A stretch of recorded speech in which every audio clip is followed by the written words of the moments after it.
Glória a Deus. Aleluia. Graça e a paz do Senhor Jesus seja com cada um dos meus irmãos aqui nessa manhã, pois um alto preço foi pago para que estivéssemos aqui. Você não chegou aqui por acaso. Você não chegou aqui de qualquer jeito. Você não é um acidente por estar aqui. Você não entrou neste lugar também de qualquer forma e por obra do acaso. Mas o Espírito Santo de Deus te trouxe a este lugar. Parabéns, dona Ferina, mais uma vez. Obrigado pelos presentes que a senhora semeou. Vida de tantos, né? Filhos tão abençoados e fizeram e vão fazer diferença. Muitos corações aqui já estão e naqueles que ainda chegarão neste lugar aqui. Glória a Deus. Eu quero te convidar a abrir a palavra no Evangelho de João, capítulo 14.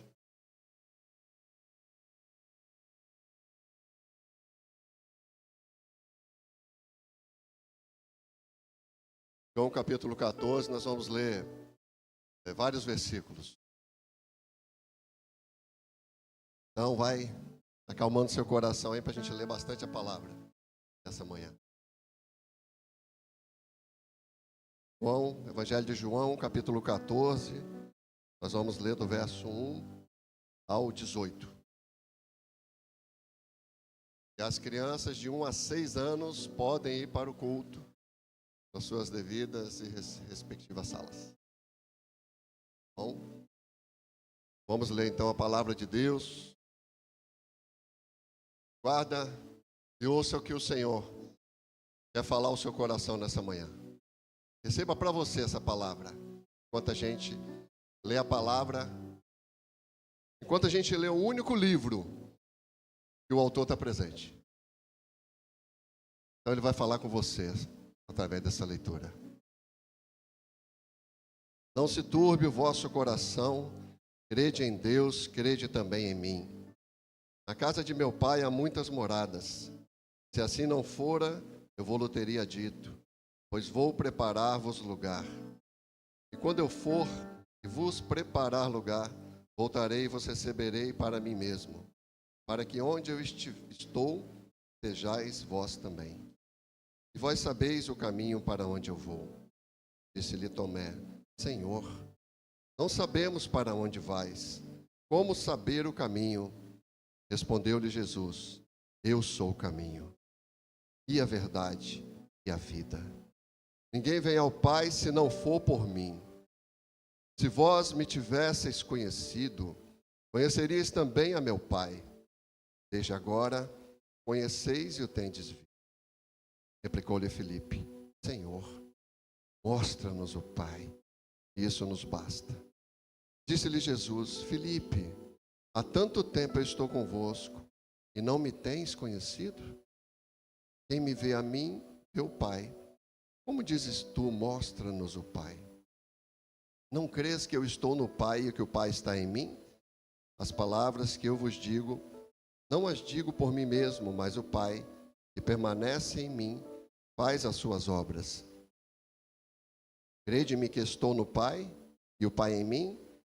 Crede ao menos, por causa das mesmas obras.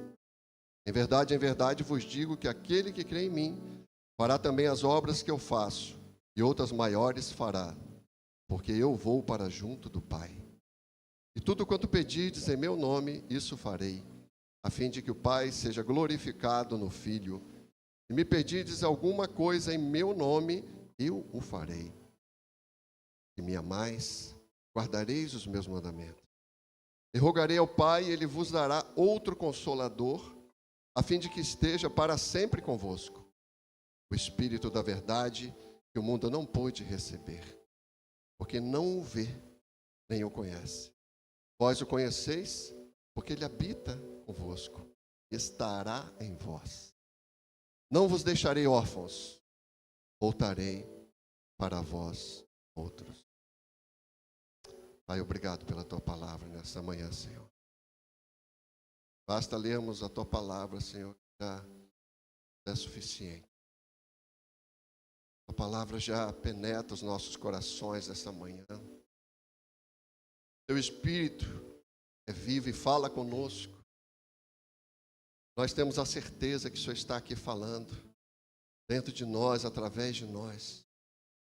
Nós te damos, Espírito Santo de Deus, toda a liberdade neste lugar, de se manifestar e de falar conosco, e de consolar todo o coração aflito que entrou aqui neste lugar, nesta manhã. E assim oramos em teu nome, Jesus. Aleluia. Queridos, quando Jesus começou a falar isso aqui, começou a falar diretamente para os seus discípulos, ele estava falando para corações aflitos. Estava falando para corações tristes. Imagina você passar 3 anos com Jesus, almoçar com Ele, jantar com Ele.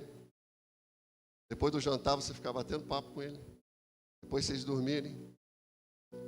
Ele direcionando cada passo seu, cada lugar que você iria. Você vendo os milagres, vendo maravilhas, vendo a maior expressão de amor sobre a face da terra andando, na pessoa de Jesus Cristo. E de repente Jesus fala assim para eles: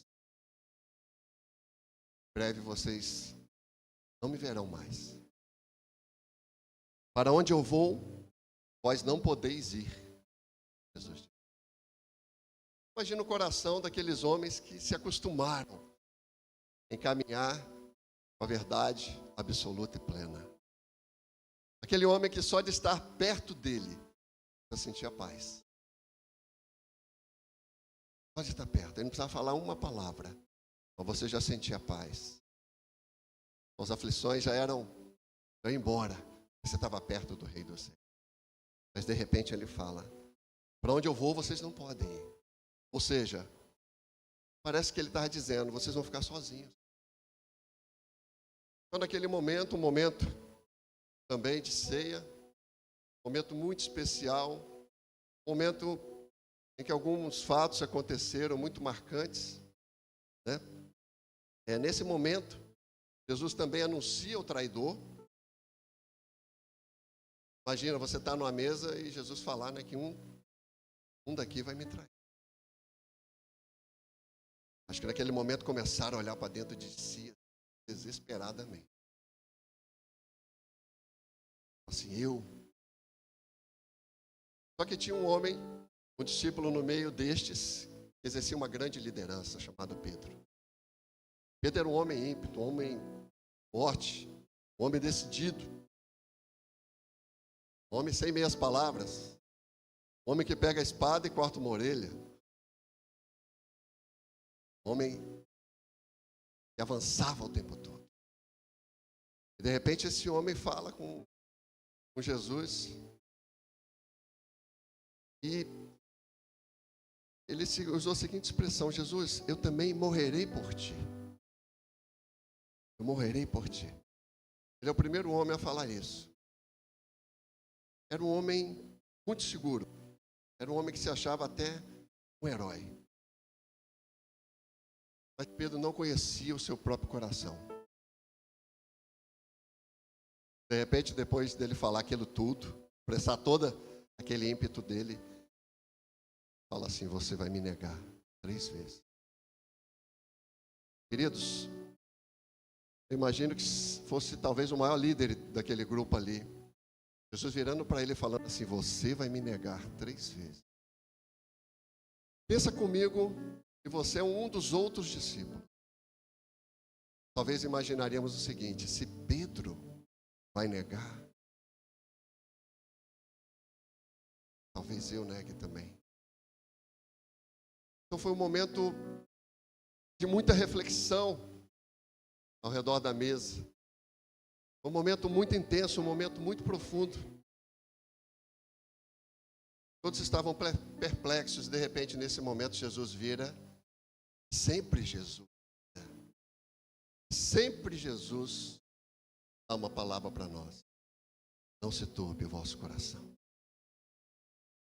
Então nessa manhã Jesus está falando para você aqui: não se turbe o vosso coração. Talvez você chegou nesse lugar angustiado, triste, talvez desesperado, talvez depressivo, talvez sem esperança, talvez preocupado nesse 7 de setembro, do que pode acontecer a partir dessa próxima semana. Jesus está dizendo para nós: não se turbe o vosso coração. Olha para cima. Não se turbe. Você chegou nesse lugar sem esperança. Jesus quer falar contigo. E nesse texto que nós lemos há algumas promessas, há várias, né? Eu queria destacar só algumas, para a gente aproveitar bem o tempo.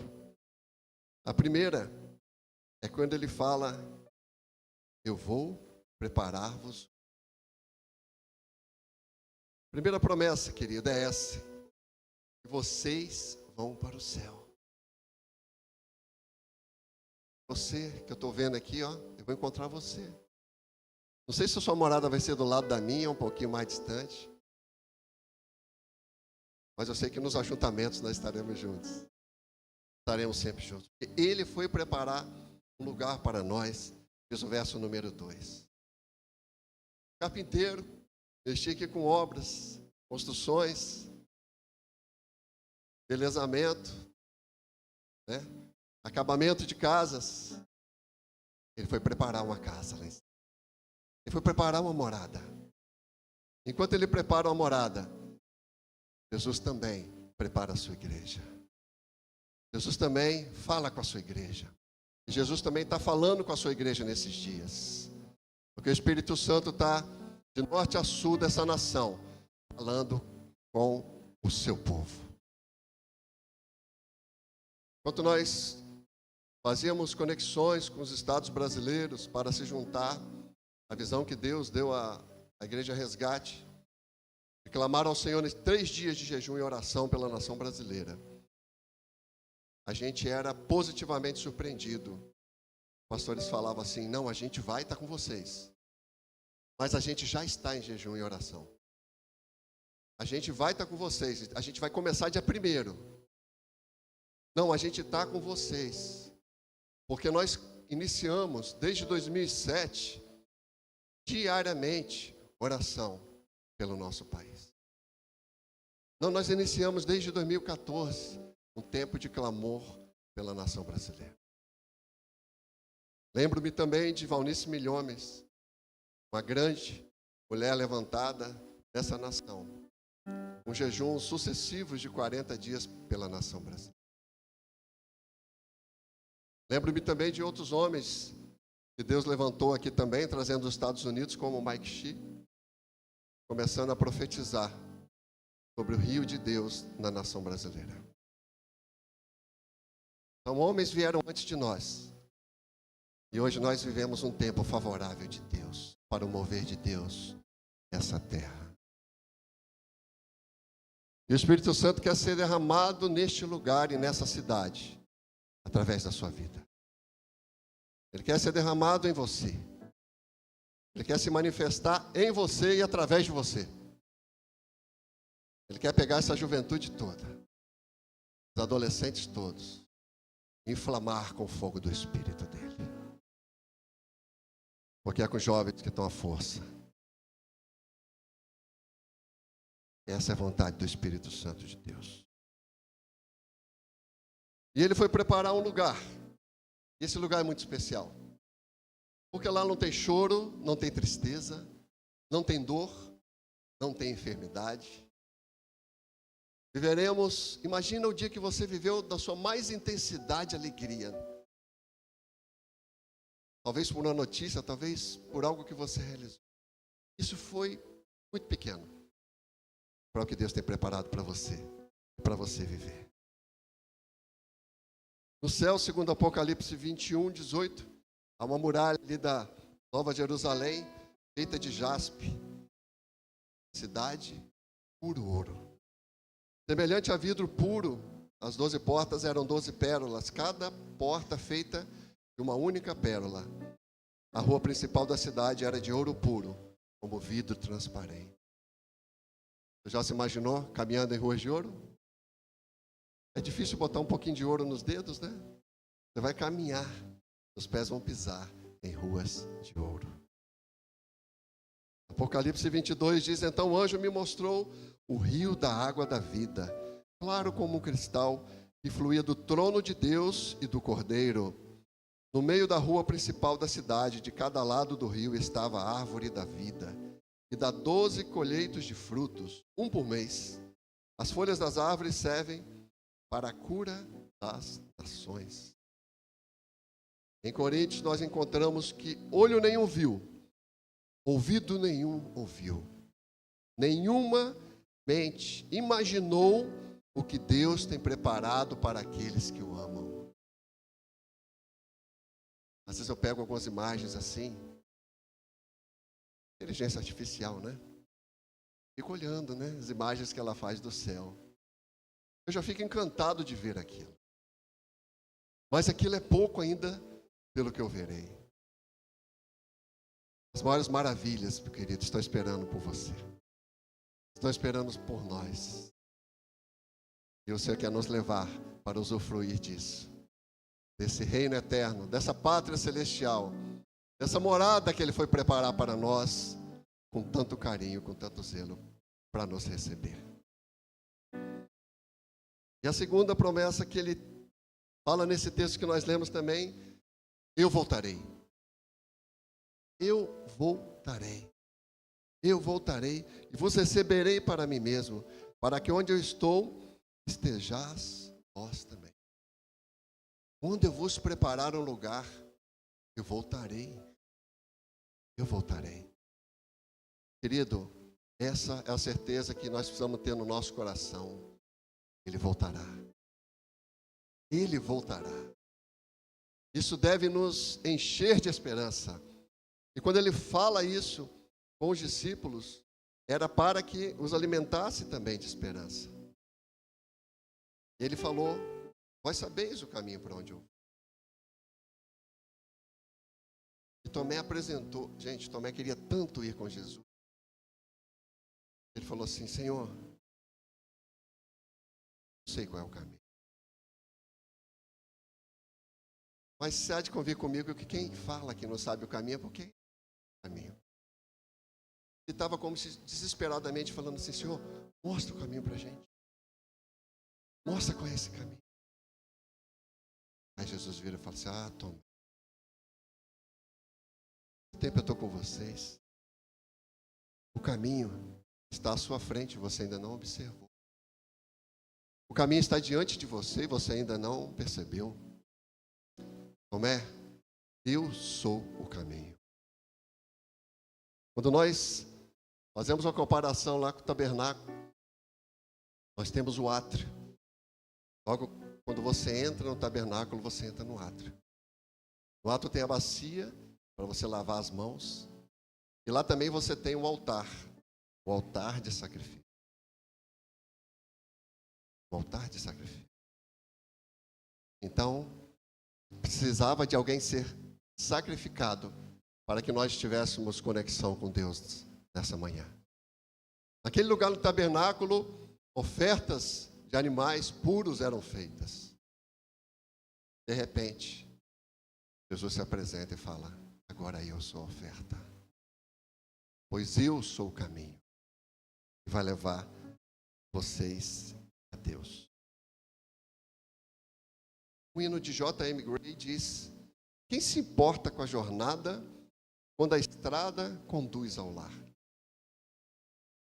Quando nós vamos para Hebreus 12, 2, diz assim: o qual em troca de alegria, Jesus, e qual em troca da alegria que lhe estava proposta, suportou a cruz. A alegria futura fazia suportar todas aquelas coisas. E havia um plano a ser cumprido ali, para que nós estivéssemos aqui nessa manhã, em volta dessa mesa, para nos alimentarmos dessa mesa tão sublime e tão especial. E Paulo também completa, falando dessa jornada até a nossa pátria. Porque para mim tenho por certo que os sofrimentos do tempo presente não podem ser comparados com a glória a ser revelada. Então, querido, Muito maior é o que está por vir.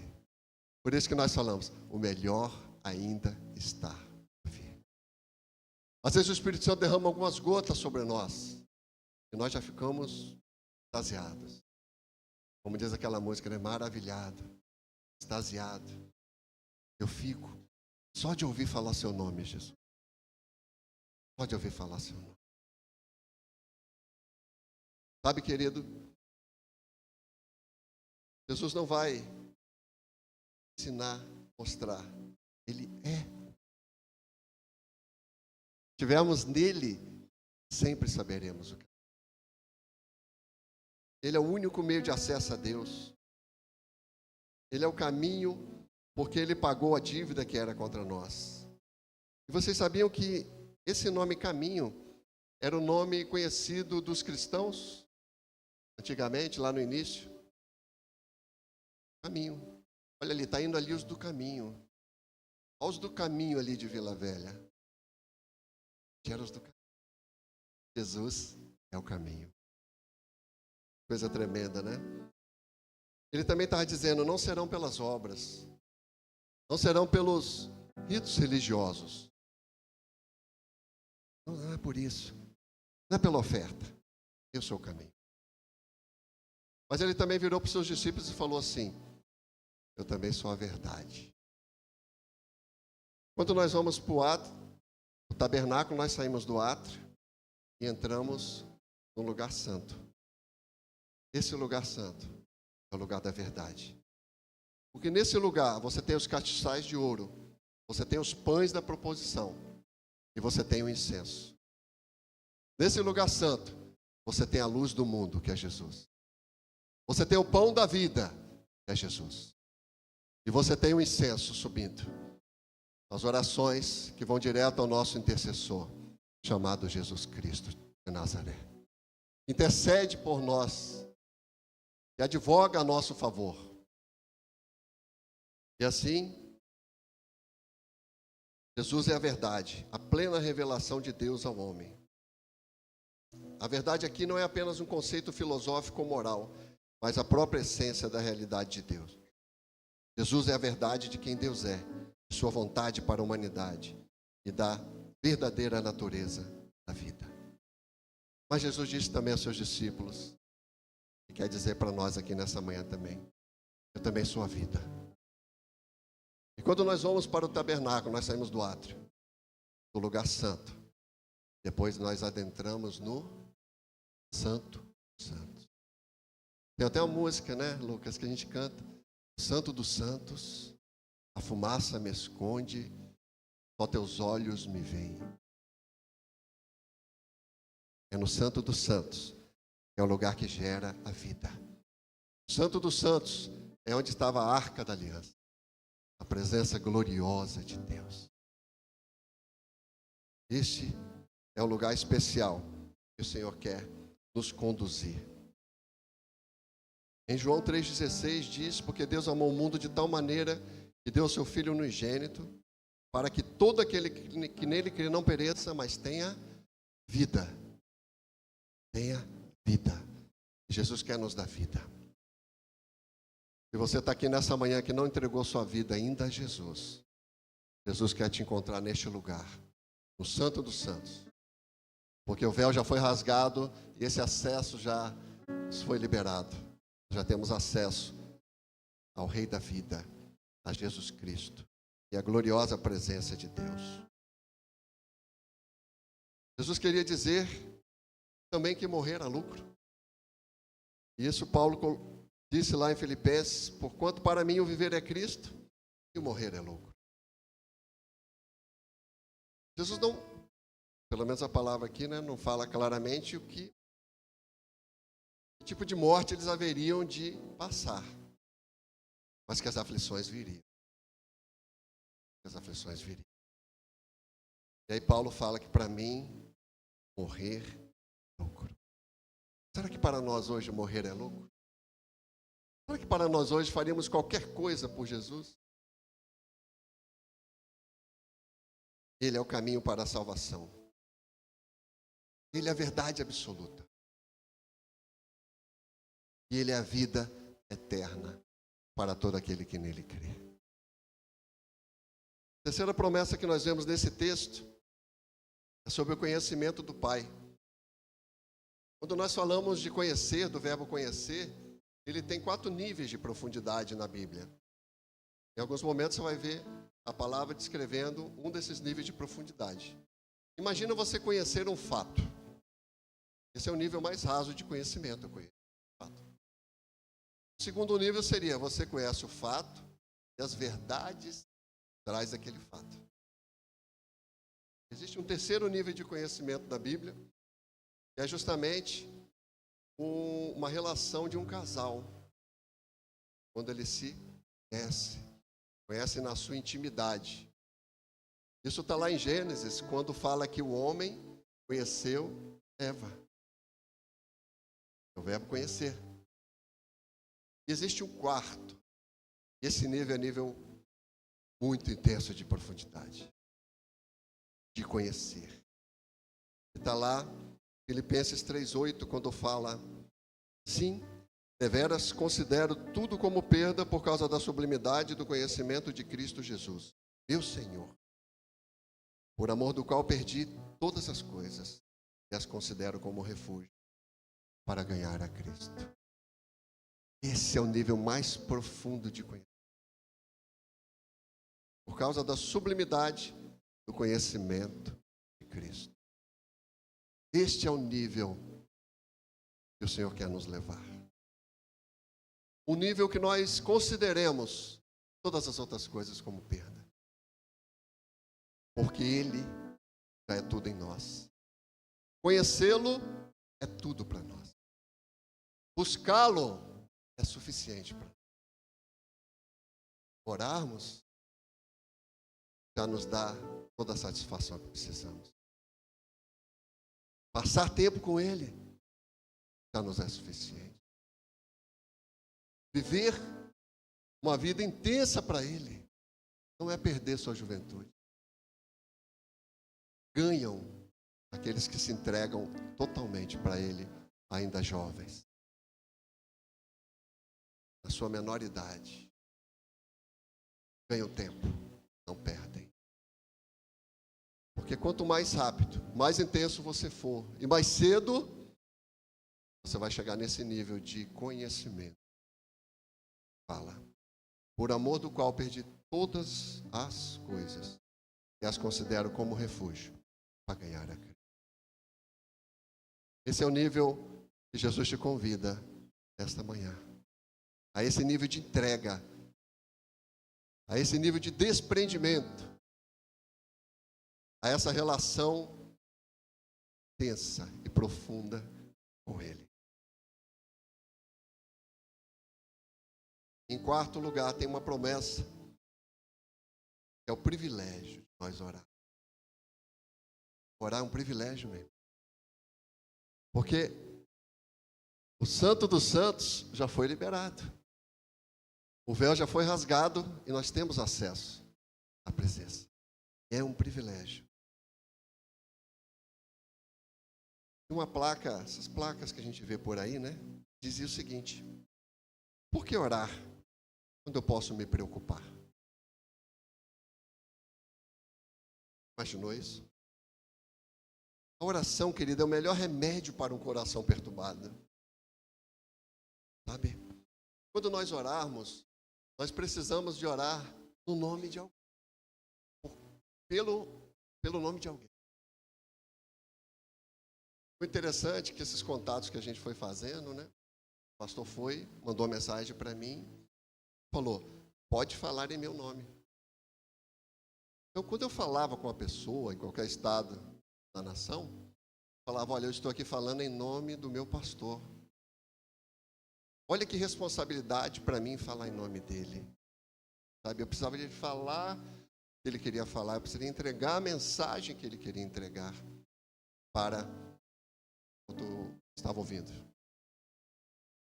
E nós temos uma responsabilidade muito grande também, quando nós usamos e oramos e falamos no final o quê? Em nome de Jesus.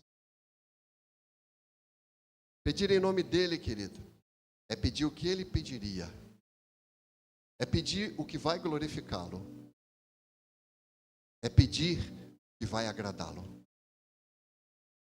Portanto, a resposta que Jesus dará às nossas orações irá glorificar o seu próprio nome e não o seu nome.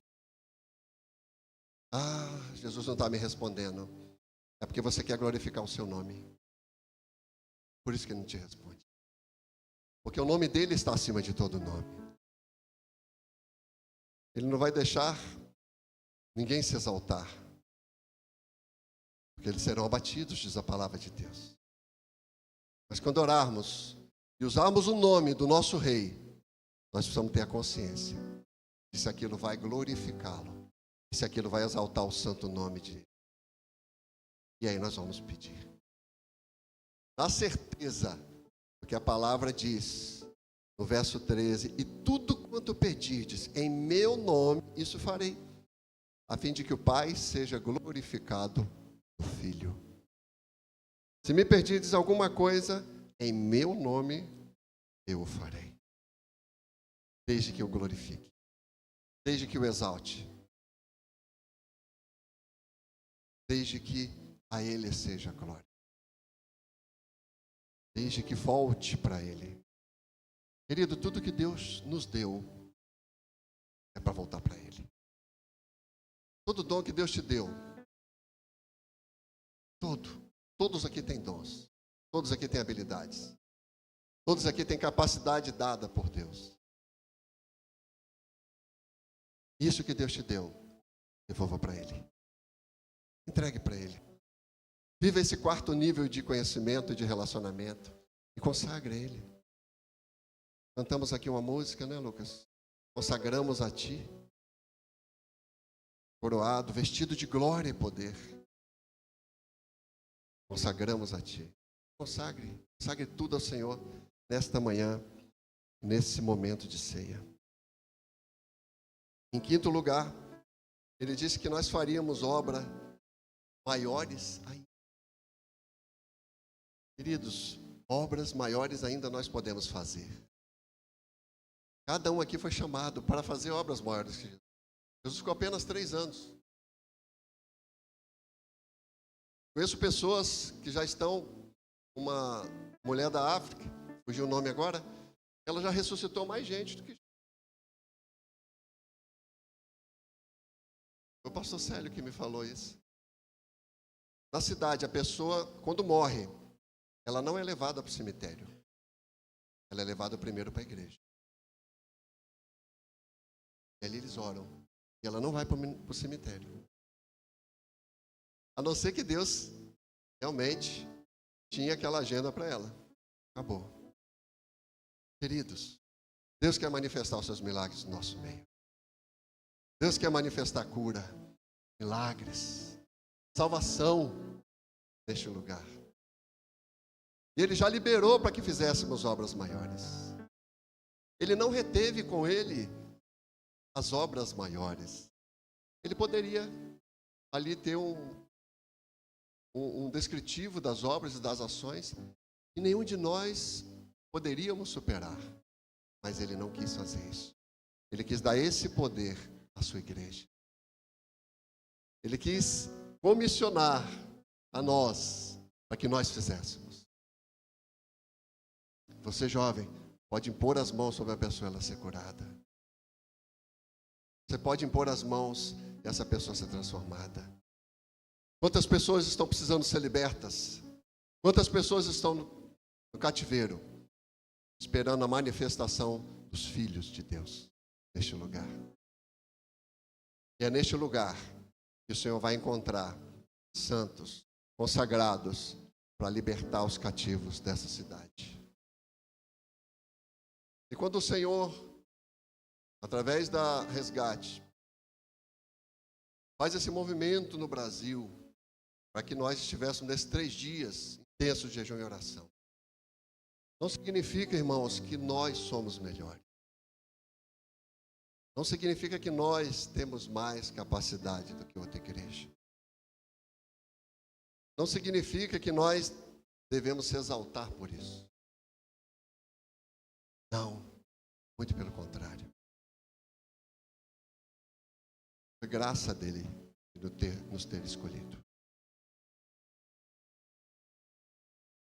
Não teremos noção total do que o Senhor está fazendo na nação brasileira nesses dias, porque nossos olhos não vão alcançar, mas saberemos de muitos milagres e da intervenção divina, porque se o meu povo, que se chama pelo meu nome, se humilhar, orar, me buscar, se converter dos seus maus caminhos, eu ouvirei do céu, perdoarei os seus pecados e sararei a nação brasileira.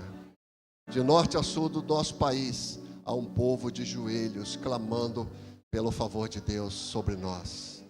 E é Jesus quem institui reis, e é Ele quem abate os reis. Por isso nós devemos clamar para Ele, porque Ele é o caminho, Ele é a verdade e Ele é a vida. E Ele quer que nós façamos obras maiores.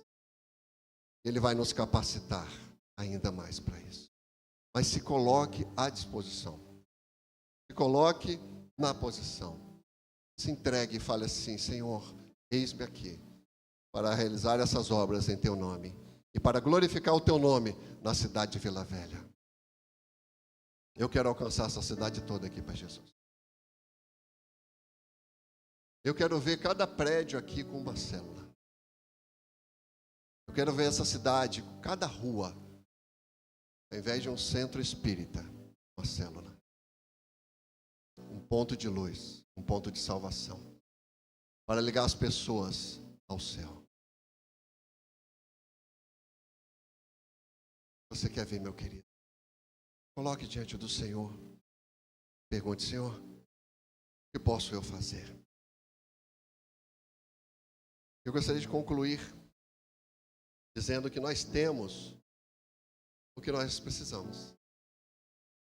Porque quando Jesus falou: olha, eu vou me ausentar, eu vou sair, eu não vou ficar aqui com vocês mais.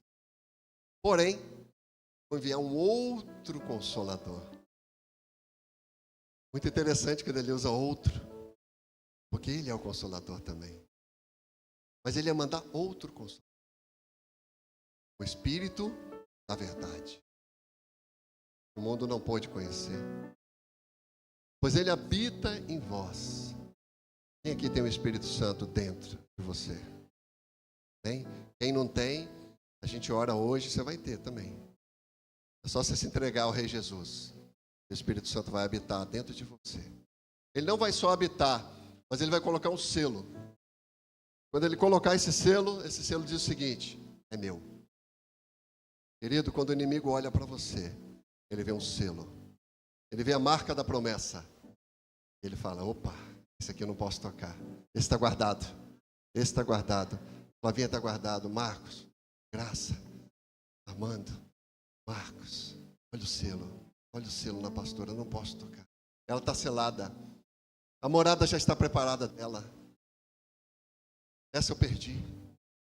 Essa eu perdi. O Espírito Santo está dentro de você.